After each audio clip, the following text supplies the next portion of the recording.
বুঝতাম তার হলো এখনো তো বুঝতেছেন না? না আসলে আমি কিন্তু সহজাভাবে বুঝতেছি কি আমি আমার ন্যায্য অধিকার তাকে বিচারের আওতায় এনে না না বিচারের কথা না, এখানে কথাটা হলো যে বিচারের কথা না। সে যে আপনি আমি না আপনাকে এখন মানুষের বুঝতে ধারণা ভালোবাসে, তাই পারছি না? আপনি কি পান নাই? না না, এই সে আপনাকে কয় মাসে ভালোবাসে, কয় সে তো বছরে? আপনাকে ভালোবাসে না। সে কিন্তু তার মুখের কথায় ভাষ্য মনে হয়েছিল সে আমাকে ভালোবাসতো সেই বিশ্বাসেই তো আমি এটা আমি বুঝবো পুরুষ, কেন আমি সেটা তো সেই একদিন থেকে দুই দিন না, আপনি বলতেছি, তো একটা পুরুষ সম্বন্ধে বলতেছি।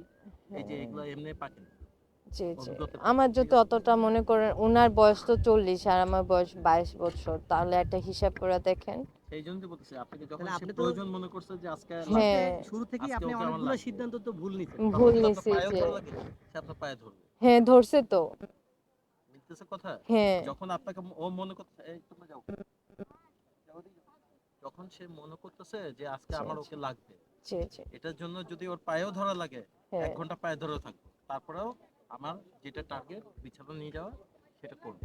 জি জি এই ধরনের হয়, অনেক হয়। আমরা এগুলো আসলে করতে করতে, এই ধরনের ঘটনা করতে করতে আমরা অনেক কিছু হ্যাঁ অভিজ্ঞতা আছে আমার তো ওরকম অভিজ্ঞতা নেই তাই আমি সেই জন্য বুঝতে বলতেছি, আপনি কি ভুল এখনো কি করছে বুঝতেছেন যে সে আপনাকে, হ্যাঁ অন্যায় করছে অবশ্যই মারাত্মক অন্যায় করছে যে অন্যায়ের কোনো ক্ষমাই নাই আইনের দৃষ্টিতেও প্লাস হচ্ছে সামাজিক ভাবেও যেটা যদি আসে কোনোটার দিক থেকে তাহলে অন্যায়। তার জন্য আপনি কেন সময় নষ্ট করতেছেন? আপনার তো বয়স বেড়ে গেলে তখন তো আপনার লাইফে না আর আমি দরকার। সময় নষ্ট করব না আমার আমার অধিকার ফেরত পাওয়ার জন্য তো আমি যথেষ্ট চেষ্টা করে যাব আমার শেষ মুহূর্ত অধিকার বলতে পর্যন্ত কি আপনি কাবিনের টাকা ফেরত চান? এটা আমি একটু কেন খোলাখুলি কথা হ্যাঁ বলেন। আমি কেন বলবো এটা আইনের লোকেরাই না, না, বলবে আপনি না না, সে বলবেন, যে আপনার না, অভিযোগটা আপনার। আইনের লোক তো আপনার কাছে জিজ্ঞাসা করবে না। একই কথা জিজ্ঞেস করবো, আমরা সে যেমন যদি না রাখে তাহলে তো তার কাবিনের টাকাটা দিয়ে ছাড়তে হবে এটাই তো মানে বাস্তব কথা সে সত্যি না, কথা নাম সহ বলুন।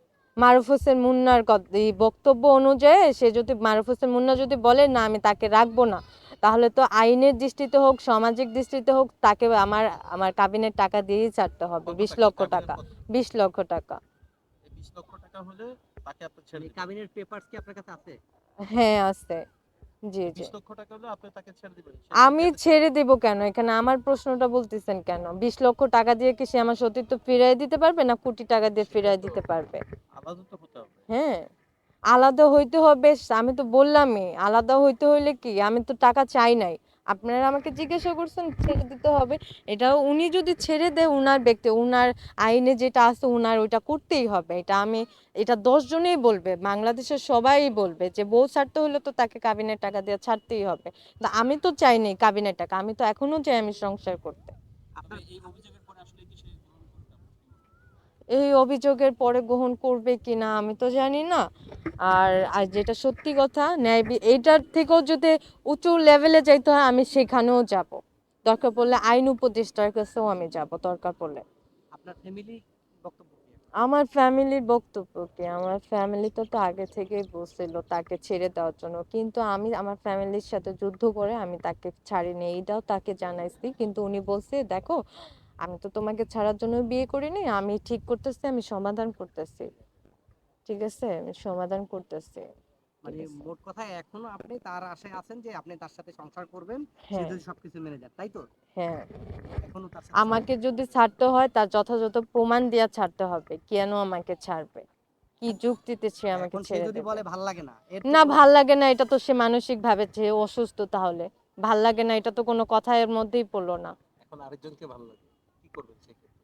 হ্যাঁ আমি আইনের পদক্ষেপ নিব এইটাই তো।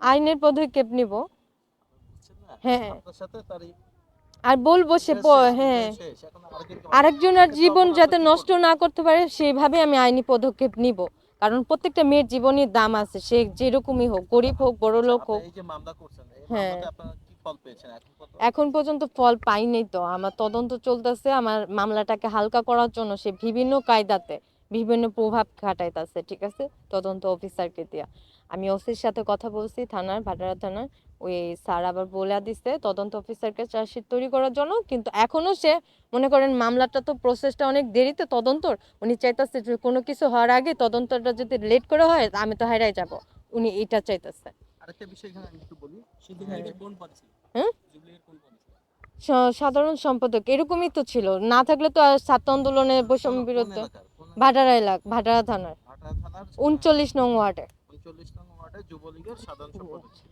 সাধারণ সম্পাদক ছিল না সাধারণ কর্মী ছিল আমি তো বলতে পারতেছি না, কিন্তু যুবলীগের নেতা ছিল, এটা কনফার্ম। ওকে, আচ্ছা, ঠিক আছে। এখন বিষয় হচ্ছে, হ্যাঁ। আপনি কি মনে করেন যে এই 5ই আগস্টের পরে হ্যাঁ। আওয়ামী লীগ, যুবলীগ, ছাত্রলীগ জি। কারো অস্তিত্ব আছে? কারো অস্তিত্ব আছে, হ্যাঁ, এলাকা ভিত্তিকে আছে, এলাকায় আছে, অনেকে চুরি করে আছে, লুকায় আছে, অত তারা কি অত দাপটের সাথে আছে? হয়তো বা ষড়যন্ত্র করতেছে তলে তলে, মানে ইসে গোপনে গোপনে। আমি চাই যে তাদেরকে আইনের আওতায় এনে বিচারের মাধ্যমে তাদের একটা শাস্তির ব্যবস্থা করা হোক, যাতে আর একটা মেয়ের জীবন যাতে এভাবে নষ্ট না করতে পারে। আপনাদের কাছে আমার অনুরোধ, রাষ্ট্রের যে উপদেষ্টা আছে, প্রধান উপদেষ্টা আছে, আইনের উপদেষ্টা আছে, তাদের কাছে আমার একটাই অনুরোধ, এই মারুফ হোসেন মুন্নার মতন আরো যারা আছে, এবং মারুফ হোসেন মুন্না মারুফ এদেরকে। হোসেন মুন্নার কোন ছবি দেখাতে পারবেন? হ্যাঁ, আছে। ওইটা হোয়াটসঅ্যাপে না, দিয়ে দিন। একটু এখানে দেখান, আচ্ছা, লাইভে ঠিক আছে, আমি দেখাচ্ছি। দিয়ে আর আমি দেখাচ্ছি।